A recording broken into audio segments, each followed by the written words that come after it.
उपस्थित सभी धर्म प्रेमी सज्जनों, माताओं, बहनों,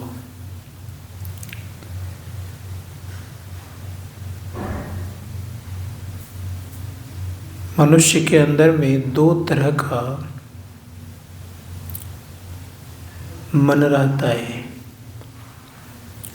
एक मन रहता है पिंड में बरतने वाला, और वही मन जब ब्रह्मांड में चढ़ता है तो उसको ब्रह्मांडी मन कहता है। धर्मशास्त्रकार कहते हैं पिंड में रहने वाला मन संसार का कार्य करता है और ब्रह्मांड में रहने वाला मन परमात्मा का भजन करता है। तो करना क्या पड़ेगा? तो कहा अगर मनोयोग पूर्वक साधना करेगा तो सफलता मिलेगी। इसीलिए धर्मशास्त्रकार कहते हैं कि मन से साधना करनी चाहिए। जो साधक मन से साधना करता है तो सफलता उनके हाथ लगती है। मन से किया हुआ कार्य विफल नहीं होता है।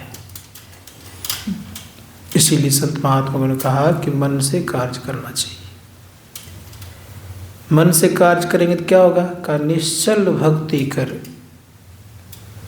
भक्ति भी निश्चल होना चाहिए, छल भी वाला भक्ति नहीं, निश्चित भक्ति भी होना चाहिए।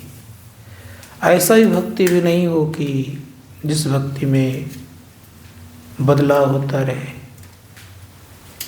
इसीलिए प्रयास करना चाहिए कि हम निश्चल भक्ति करें। दूसरी बात यह कि आजकल भक्ति के नाम पर बहुत तरह की बातें होती है। भक्ति के नाम पर बड़े बड़े पद बने हुए हैं। संत महात्मा गण कहते हैं कि आप देखिए उठा करके इतिहास, जिन्होंने आत्म साक्षात्कार किया उनके लिए कोई पद की जरूरत नहीं है, कोई प्रतिष्ठा की जरूरत नहीं है। और जिन्होंने आत्म साक्षात्कार नहीं किया उनके लिए पद की जरूरत पड़ती है। कुछ समझ में बात आ रही है मेरी? आत्म साक्षात्कार जिन्होंने किया उनके लिए कोई पद की आवश्यकता नहीं होती है। और जिन्होंने आत्म साक्षात्कार नहीं किया उनके लिए पद बना है। क्या क्या पद बना है? तो महंत, मंडलेश्वर, महामंडलेश्वर, शंकराचार्य, ये सब पद बना है। क्यों? कि आत्म साक्षात्कार नहीं है। क्या है? विद्वता है, विद्वान है। लेकिन आत्म साक्षात्कार के लिए कोई पद की आवश्यकता नहीं है। चाहे वो शंकराचार्य बने तब भी वो आत्म साक्षात्कार कर सकता है। महंत बने तब भी कर सकता है। मंडलेश्वर बने तब भी कर सकता है। और महामंडल तब भी कर सकता है। नहीं बने तब भी कर सकता है। बात समझ आ गई कि नहीं आई? इसीलिए कोई पद नहीं भी है तब भी वो आत्म साक्षात्कार करके परमात्मा का भजन कर सकता है। आचार्य क्या है? पद है एक। इससे क्या होगा? प्रतिष्ठा उनकी बढ़ेगी। लेकिन इससे आत्म साक्षात्कार नहीं हो जाता है। समझ रहे मेरी बात को? आत्म साक्षात्कार के लिए किसकी सहायता लेनी पड़ेगी? मन की सहायता लेनी पड़ती है। मन की सहायता लेते तो मन को भी छोड़ना पड़ता है, तब आत्म साक्षात्कार होता है। और जब तक मन रहता है, प्रतिष्ठा किसको चाहिए? मन को कि आत्मा को? मन को। बात समझिएगा थोड़ा सा। आत्मा अलग है और मन अलग है। बात समझ आ रही है? तो प्रतिष्ठा किसको चाहिए? मन को। मैं एक महामंडलेश्वर हूँ, उदाहरण दे रहा हूँ, तो ये कौन कह रहा है? मैं कह रहा है, मन कह रहा है। आत्मा तो नहीं कहती है। मैं एक शंकराचार्य हूँ, कौन कह रहा है? ये मन कह रहा है। आत्मा तो नहीं कहने आती है। आत्मा मिले हुए हैं, याद रखिएगा। मन एक जड़ है, मन को सब कुछ चाहिए। आत्मा को कुछ चाहिए नहीं। धर्मशास्त्रकार कहते हैं आत्म साक्षात्कार में परमात्मा की प्राप्ति होती है।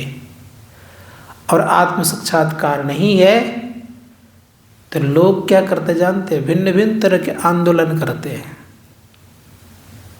क्या करने के लिए? प्रतिष्ठा पाने के लिए, कि मेरी प्रतिष्ठा बढ़े, मुझे समाज में लोग पूज्य माने। ये सब स्थिति बनती है।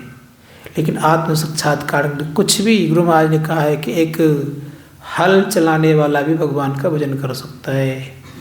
एक कुदाल चलाने, उसको फावड़ा बोलते हैं आप लोग, वो चलाने वाला भी भगवान का भजन कर सकता है, ईश्वर को प्राप्त कर सकता है।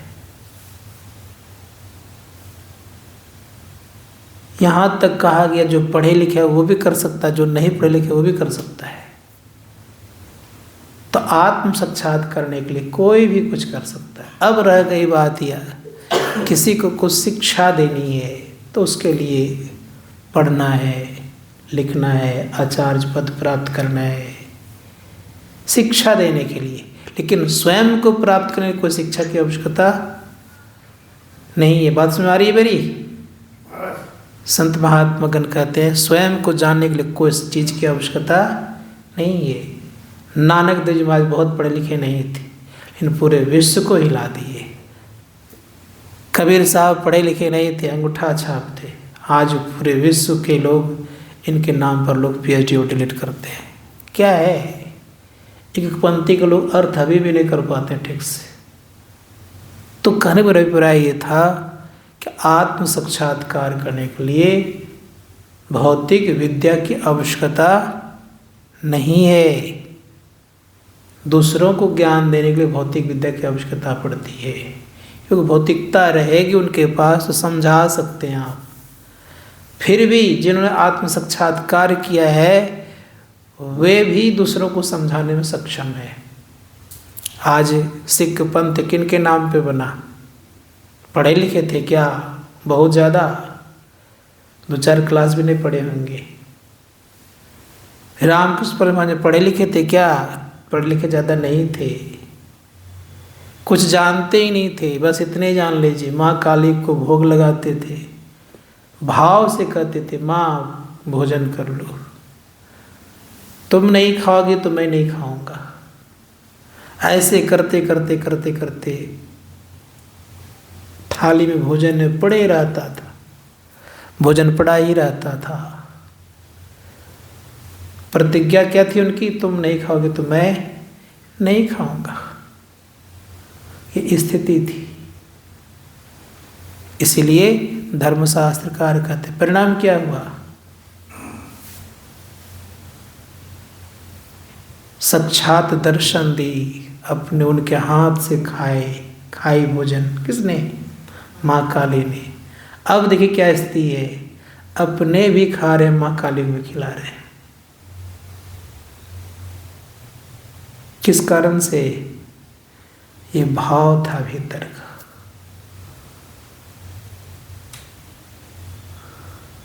जनाबाई पढ़ी लिखी नहीं थी, आत्म साक्षात्कार कर ली। दयाबाई उन्हीं के संग रहती थी। दयाबाई तो शादी भी नहीं की थी। राजस्थान के सब हैं, लेकिन उच्च कोटि की शादी का हुई। तो मेरा कहने में ये मतलब ये है कि आत्म साक्षात्कार करने के लिए, परमात्मा का भजन करने के लिए भौतिक विद्या रहे या ना रहे तब भी कर सकते हैं, क्योंकि वो खेल किसका है? मन का। इसीलिए मन को मनाने वाला श्रेष्ठ होता है, मन को जीतने वाला श्रेष्ठ होता है। मन को जीतने के लिए कार्य करना चाहिए। इसीलिए कहा गया मन एव मनुष्यानाम कारण बंध मोक्षयो। मन ही बंधन है, बॉन्डेशंस को बोलते हैं। मन ही बंधन है, मन ही बंधन मुक्त की स्थिति को पैदा करता है। दोनों बनते किससे? मन से। जन्म भी किससे लेते हैं? मन से। याद रखिएगा, बंधन भी मन से है और निर्बंध भी मन से ही होते हैं लोग। उदाहरण रूप में आप देख लीजिए, किसी से बंध गए हैं, कोई रस्सी उस्सी नहीं है लेकिन मन से बंधे हैं, छूटता है संबंध? नहीं छूटता है। आज कोई व्यक्ति संसार में है, जैसे एक मान ले उदाहरण देता हूँ, विवाह करते हैं, क्या रस्सी से बांधता है? क्या करते हैं? मन से बांध देते, तब छूटता है। ख्याल उनका लगा रहता है, कहाँ गए, क्या किए, क्या खाए पिए, हर तरह का ख्याल आपके प्रति वो करते रहते, आप भी करते रहते। किससे बंधे में है? मन से। इससे छुटकारा कर ले जाए तो छुट्टी हो जाएगी। तो मन से बनता है। आज जितने भी सगा संबंधी किससे है? मन से है। संत महात्मा गण कहते हैं मन बंधन है और मन ही मोक्ष का कारण भी है। मन से मुक्ति तो मोक्ष, मन से युक्ति तो बंधन। बात समझ रही है? संत महात्मा गण कहते हैं आज जितने भी चीज़ें सब कुछ सबके सब मन से बंधा हुआ है। इस धर्मशास्त्रकार कहते हैं मन को जीतने को उपाय कीजिए। मन दुख देता है। क्यों दुख देता है? तो जहाँ बंधन है वहाँ दुख भी है कि नहीं है दुख? अब जिनके द्वारा बंधन लगा कर रखे हैं, चाहे भाई से हो या पत्नी से हो या परिवार से हो, अगर वो नाराज होते, दुखी होते कि नहीं होते? हाँ या ना? होते हैं कि नहीं? नहीं होते हैं दुखी? अब देखिए, मन का बंधन ने दुख कर दिया। रस्सी के बंधन मुक्त दुख नहीं करता, मुक्त करता है, सुखी देता है। रस्सी से किसी को बांध दीजिए और उसको खोल दीजिए, सुखी होगा कि दुखी? क्या होगा?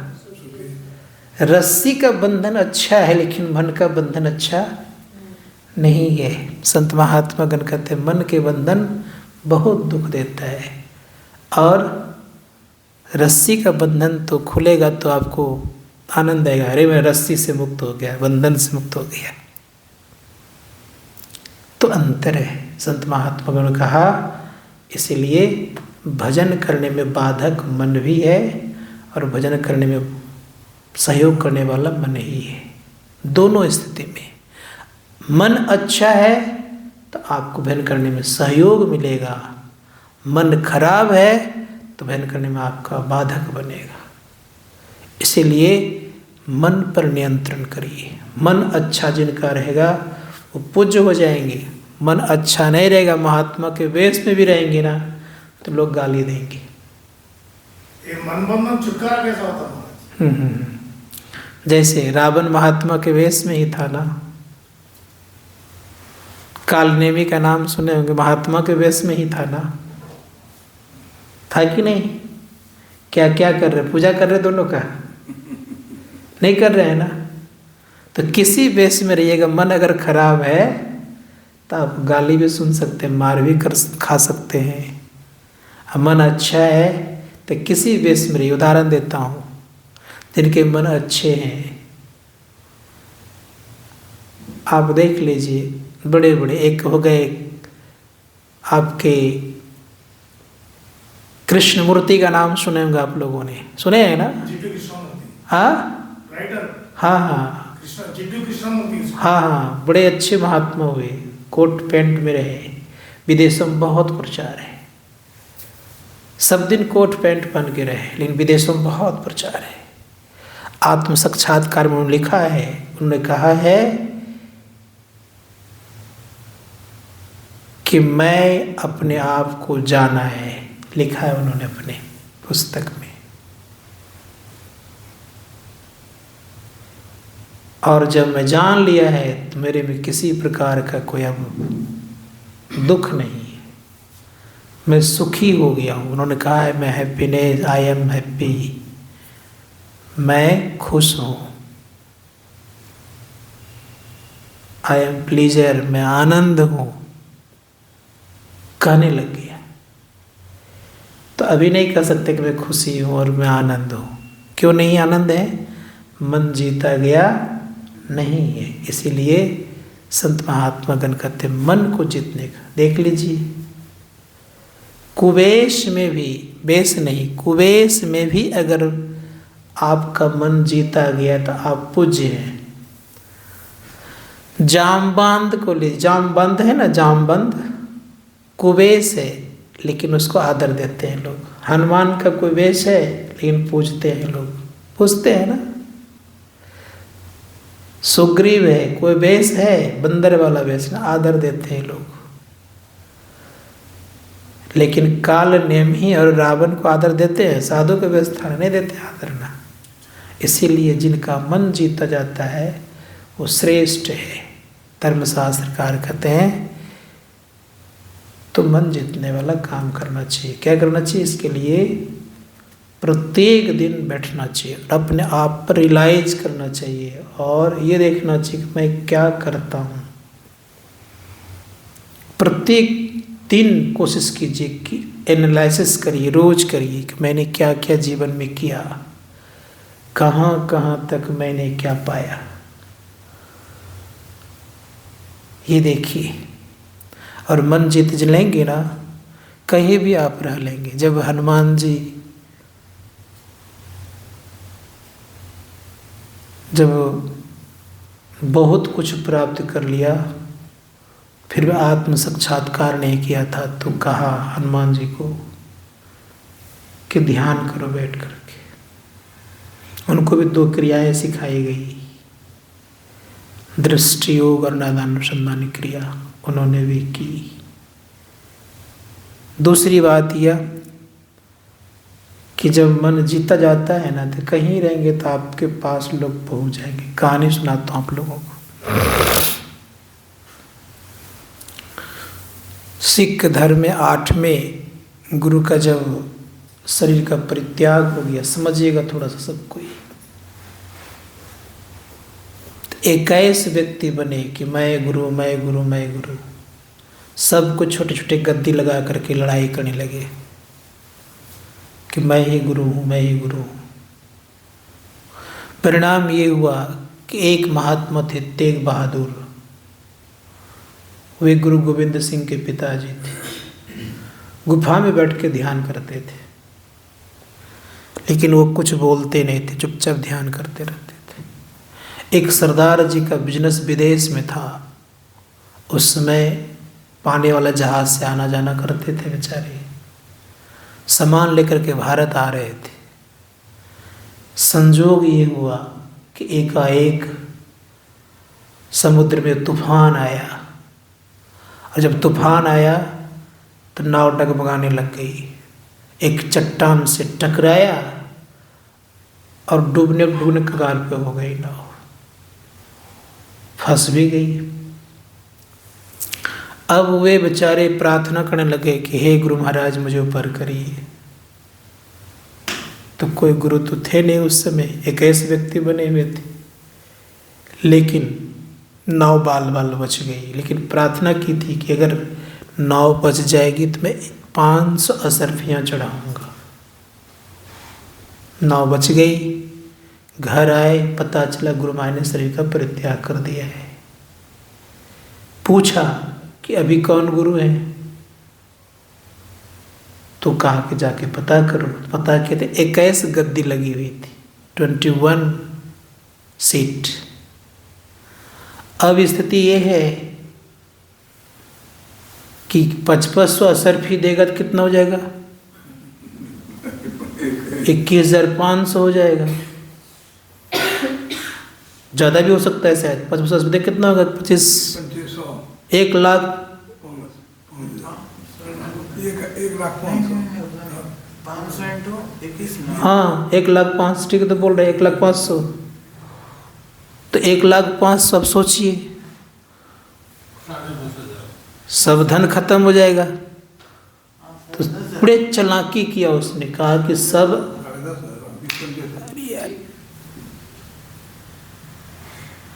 चालाकी किया। चालाकी क्या किया उसने? कहा सच में अगर ये होंगे ना सच्चे सब के सब, तब तो मुझे पहचान लें, क्योंकि मैंने मनोती किया है कितने का? 500 का। तो चालाकी क्या करता है, 55 असरफी सबको चढ़ाता है। सब बड़े खुश हो गए, कहा वाह वाह बड़े अच्छे हो शेर सरदार जी आप। लेकिन मन ही मन सोच रहा था सब के सब क्या है, नकली, असली कोई नहीं है। क्या है, सब नकली है। अब नकली है लेकिन खोज किसकी थी, असली की। जब 21 को दे दिए, पूछते और कोई दावे कर रहे हैं गुरु गद्दी की, का अब तो कोई दावे नहीं कर रहे हैं, लेकिन एक व्यक्ति हैं वो गुफा में रहते हैं, वो अपने को गुरु नहीं कहते, गुफा में रहते हैं। कहाँ मिलेंगे, का यहाँ से कुछ दूर में गुफा, वहाँ चले जाइए। अब वहाँ गए तो ध्यान कर रहे थे।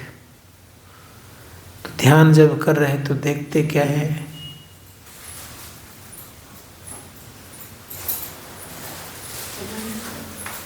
21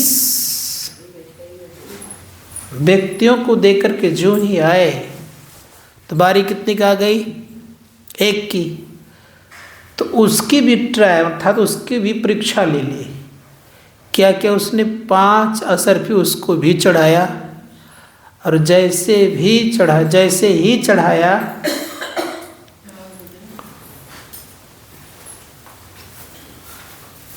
तो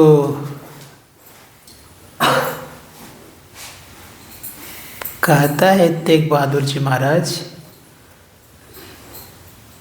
तुम झूठ बोलते हो, तुमने कहा 500 असरफी चढ़ाऊंगा, तुम्हारी नाव निकाल, देख मेरी पीठ की दशा क्या हो गई है।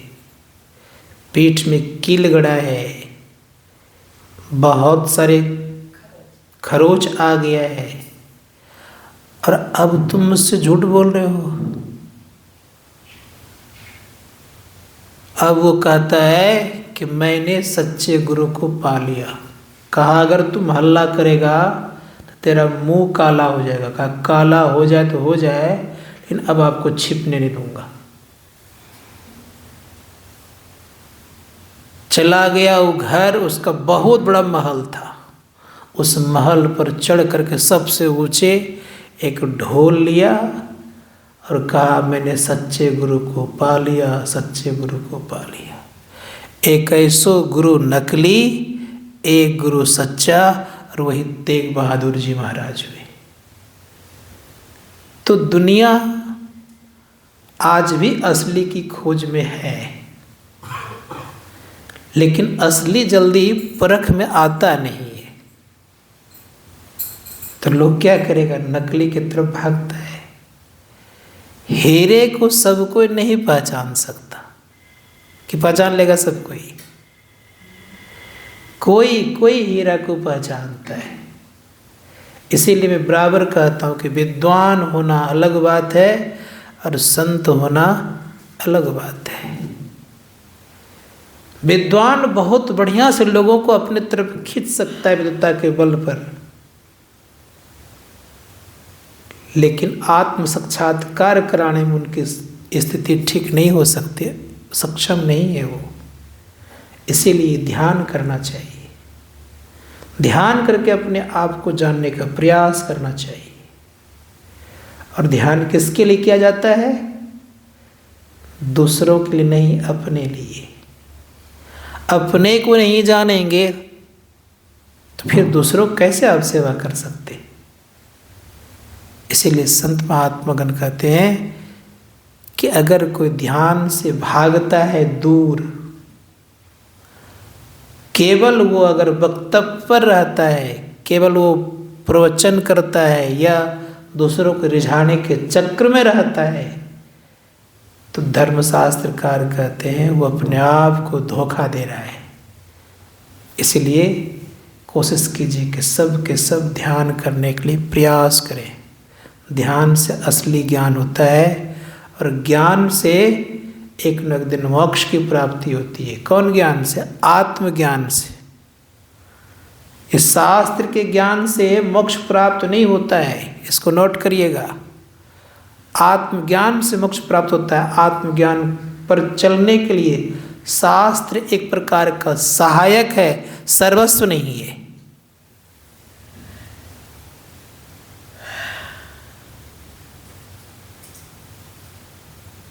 तलवार एक प्रकार का रक्षक का काम करता है, रक्षा नहीं कर सकता।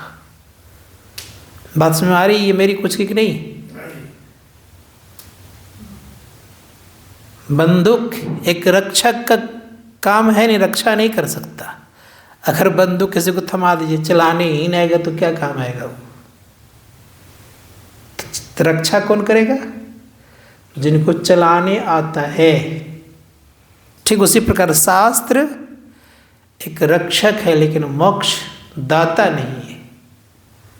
मोक्ष दाता आप स्वयं बन सकते हैं, और एक सच्चे गुरु होना चाहिए, वो आपको ज्ञान देगा। धर्मशास्त्रकार कहते हैं सच्चे ज्ञान कहेगा इस पथ पर चलो, क्योंकि मैं चला हूँ। शास्त्र में बहुत कुछ लिखा हुआ है,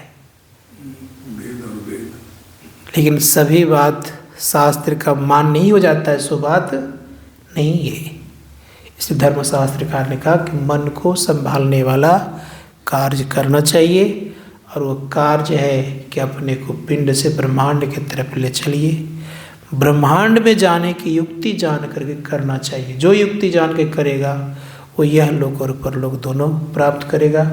ये थोड़ा से एवं कहा। बोलिए प्रेम से श्री सद्गुरु महाराज की आरती।